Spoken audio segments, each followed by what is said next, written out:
മോളെ ശ്രീനിഷ, മോളെ മോളെ ഒന്നിങ്ങോട്ട് വന്നേ. അയ്യോ, ഇയാളെന്തിനാ ഇങ്ങോട്ട് വന്നത്? ശ്രീനിഷ, അയാളോട് പുറത്ത് വെയിറ്റ് ചെയ്യാനല്ലേ പറഞ്ഞത്, അകത്തോട്ട് എന്തിനാ വരുന്നത്? എത്ര ബഹളം വെച്ച് വിളിച്ചാലും എണ്ണിക്കേണ്ട കാര്യമൊന്നുമില്ല. എന്താ ചെയ്യാൻ പോന്നേന്ന് നോക്കാം. ശ്രീനിഷ, മോളെ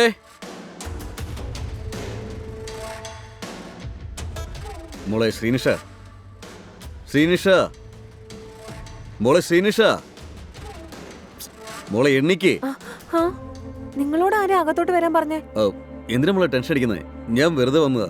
നിങ്ങളോട് ഹോള് വെയിറ്റ് ചെയ്യാനല്ലേ ഞാൻ പറഞ്ഞത്. അല്ല, മോളുടെ അമ്മ ഇതുവരെ വന്നില്ല, അതുകൊണ്ട് ഒരു പ്രാവശ്യം കൂടി അമ്മയെ വിളിച്ച് ഞാൻ വന്ന കാര്യം പറയാൻ വേണ്ടി വന്നതാ. അതിന് എന്നെ ഇവിടെ വന്ന് വിളിക്കായിരുന്നല്ലോ. എന്തിനാ ആവശ്യമില്ലാതെ എന്നെ തൊട്ടത്? അയ്യോ മോളെ, മോളെ ഞാൻ ഒരുപാട് പ്രാവശ്യം വിളിച്ചായിരുന്നു, പക്ഷെ മോൾ എഴുന്നേറ്റില്ല. ഇവിടുന്ന് പുറത്തു പോ. ഈ വയസ്സിൽ ഇങ്ങനെയൊക്കെ നടക്കുന്നത് അത്ര നല്ലതാണോ? അയ്യോ നോക്കും മോളെ, നീ എന്തോ എന്നെ വെറുതെ തെറ്റിദ്ധരിച്ച് സംസാരിക്കുകയാണ്. മോളെ വിളിക്കാൻ വേണ്ടി മാത്രമാണ് ഞാൻ അകത്തേക്ക് വന്നത്. അതെന്തോ ആയിക്കോട്ടെ, ആദ്യം ഇവിടുന്ന് പുറത്തു വന്ന് നോക്ക്.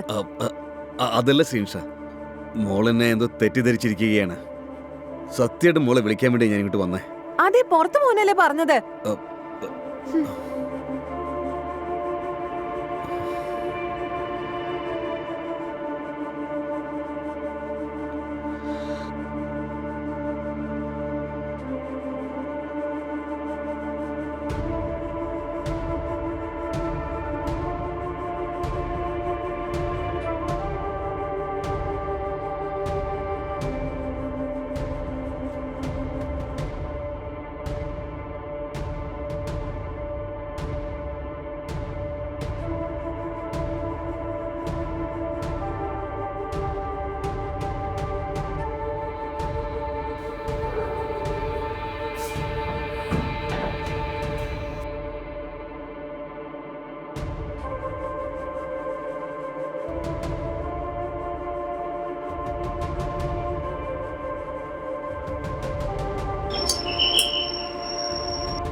എന്തു പറ്റിയടി?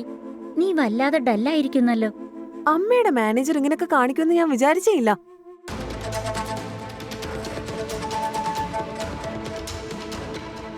നീ പറയുന്നത് സത്യാണോ? സാറാണോ അങ്ങനെ ചെയ്ത്?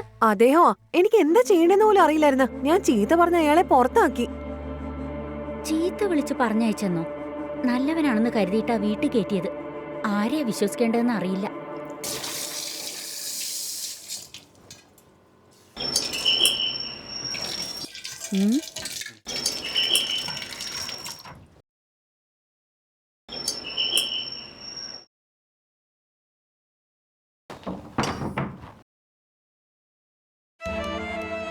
സാർ, ഒരാഴ്ചയായി ഞാൻ സാറിനെ വിളിച്ചോണ്ടിരിക്കുന്നു. ലൈൻ കണക്ട് ആവുന്നേ ഇല്ലായിരുന്നു.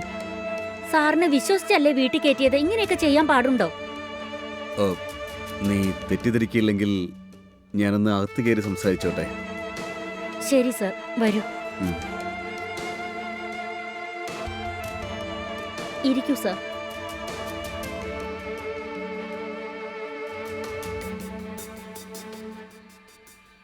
അന്ന് എന്താ സർ ശരിക്കും സംഭവിച്ചത്?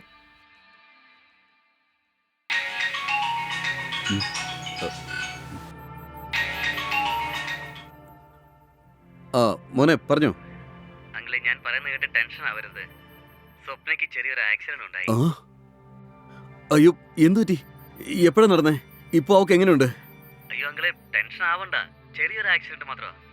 ഇപ്പോ ഞാനും അവളും ഹോസ്പിറ്റലിലാണ്. ഈ കാര്യം അങ്കിളിനോടൊന്ന് സൂചിപ്പിക്കാൻ വേണ്ടി ഞാൻ വിളിച്ചതേ ഉള്ളൂ. സ്വപ്നയ്ക്ക് ഇപ്പോൾ ട്രീറ്റ്മെന്റ് നടന്നുകൊണ്ടിരിക്കുകയാണ്. ഞാൻ അകത്ത് പോയിട്ട് അങ്കിളിനോട് സംസാരിക്കാനായിട്ട് പറയാം. ഓക്കെ അല്ലേ? ശരി, ഞാൻ എത്രയും പെട്ടെന്ന് അങ്ങോട്ട് വരാം.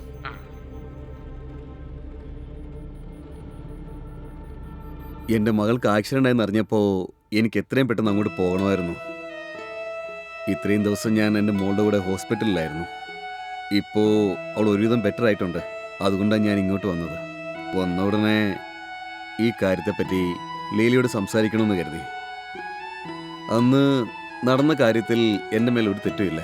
അതുപോലെ തന്നെ മോളുടെ ഭാഗത്ത് ഒരു തെറ്റുമില്ല. എന്തോ തെറ്റിദ്ധാരണ കൊണ്ട് സംഭവിച്ചത്. ലീലാവതി, നമ്മൾ ഒരുമിച്ച് വർക്ക് ചെയ്തതല്ലേ? എന്നെപ്പറ്റി നിങ്ങൾക്ക് അറിയാമല്ലോ.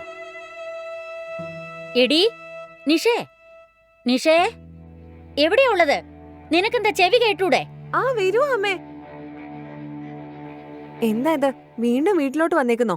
അന്ന് അത്രയും വഴക്ക് പറഞ്ഞിട്ട് വീണ്ടും കേറി വന്നേക്കുന്നോ? ഛേ, നിർത്തുന്നുണ്ടോ നീ? അല്ല, അന്ന് ശരിക്കും എന്താ ഉണ്ടായത്? ഞാൻ അന്നേ പറഞ്ഞതല്ലേ അമ്മേ, അന്ന് എന്റെ റൂമിലോട്ട് വന്ന് മോശമായിട്ട് പെരുമാറാൻ നോക്കി ഇയാള്. ഏയ് ഛേ, എന്തിനാടി നീ ഇങ്ങനെയൊക്കെ നുണ പറയുന്നത്? സാറൊരു നല്ല മനുഷ്യനാണെന്ന് എനിക്ക് നന്നായി അറിയാം.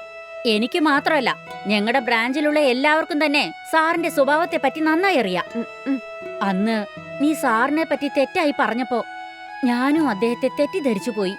ഇപ്പൊ സാറ് സംഭവിച്ചതൊക്കെ പറഞ്ഞപ്പോഴാണ് തെറ്റ് ആരുടെ ഭാഗത്താന്ന് മനസ്സിലായത്. നീ പറഞ്ഞ പോലെ അന്ന് തെറ്റായി പെരുമാറിയിരുന്നെങ്കിൽ അദ്ദേഹം ഇത്ര ധൈര്യത്തോടെ എന്നെ കാണാൻ വരില്ലായിരുന്നു. വെറുതെ ആവശ്യമില്ലാതെ നിന്റെ വാക്കും കേട്ട് അദ്ദേഹത്തെ ഞാൻ തെറ്റിദ്ധരിച്ചു. നീ ചെയ്ത കാര്യത്തിന് അദ്ദേഹത്തോട് ക്ഷമ ചോദിക്ക്. പറ്റില്ല അമ്മേ. അമ്മ അയാളോട് ചിരിച്ചിരിച്ച് സംസാരിക്കുന്നതും അയാൾ ഇടയ്ക്കിടയ്ക്ക് വീട്ടിലോട്ട് വരുന്നത് എനിക്ക് ഒട്ടും ഇഷ്ടമല്ല. അതുകൊണ്ടാ ഞാൻ ഇങ്ങനൊക്കെ ചെയ്തത്. എടി, നീ എന്താ ഈ പറയുന്നത്? നിനക്കെന്താ വല്ല ഭ്രാന്തുണ്ടോ? നിന്നെ ലാളിച്ച് വളർത്തിയതാ ഞാൻ ചെയ്ത തെറ്റ്. അതുകൊണ്ട് നീ എന്തു പറഞ്ഞാലും ഞാൻ വിശ്വസിക്കുന്നു കരുതിയല്ലേ നീ സാറിനെ പഴി പറഞ്ഞ്? സാറിന് എന്നോടൊരു ബഹുമാനമുണ്ട്. നീ ചെയ്ത കാര്യം കൊണ്ട് അത് ഇല്ലാതാവുന്ന തോന്നുന്നു. അയാൾ ഇങ്ങോട്ട് വരുന്നത് എനിക്ക് ഇഷ്ടമേ അല്ല, അത്രേ ഉള്ളു. ദേ നോക്ക് ലീലാവതി, നീ മോളെ ഇങ്ങനെ വഴക്ക് പറയണ്ട. അവൾ എന്തൊക്കെയോ ചിന്തിച്ചുകൊണ്ടാണ് ഇങ്ങനെയൊക്കെ പറയുന്നത്. എന്നെപ്പറ്റിയും എൻ്റെ ക്യാരക്ടറിനെ പറ്റിയും എൻ്റെ ചുറ്റുമുള്ള ആൾക്കാർക്കറിയാം. അതുപോലെ തന്നെ ശ്രീനിഷ മോൾക്കും ഒരു ദിവസം എന്നെപ്പറ്റിയും എൻ്റെ ക്യാരക്ടറിനെ പറ്റിയും മനസ്സിലാകും. ശരി, ഞാനിപ്പോൾ ഇറങ്ങാണ് ലീലാവതി. സർ, എന്താ സാറേ ഇത്? സാർ എന്തിനാ പോകുന്നത്? അല്ല ലീലാവതി, നിങ്ങളുടെ കുടുംബത്തിൽ ഞാൻ കാരണം പ്രശ്നം ഉണ്ടാവരുത്. നീ എൻ്റെ ഒരു നല്ല ഫ്രണ്ട് ആയതുകൊണ്ട് മാത്രമാണ് ഞാൻ ഈ വീട്ടിലേക്ക് വന്നത്. പക്ഷേ നിന്റെ മകൾക്ക് എന്നെക്കുറിച്ച് എന്തോ തെറ്റിദ്ധാരണയൊക്കെ ഉണ്ട്. ഇനി ഞാൻ ഇവിടേക്ക് വരിക എന്ന് പറഞ്ഞാൽ അതത്ര നല്ലതല്ല. നിങ്ങൾക്കിടയിൽ പ്രശ്നങ്ങൾ ഉണ്ടാവണ്ട. നമ്മളെ രണ്ടുപേരും ഒരുമിച്ച് കാണുമ്പോൾ മോൾക്ക് എന്തോ ടെൻഷനൊക്കെ ഉണ്ടാവുന്നുണ്ട്. അതുകൊണ്ട് നമ്മളിങ്ങനെ കാണാതിരിക്കുന്നതാണ് നല്ലത്. ഞാൻ ഇറങ്ങുകയാണ് ലീലാവതി.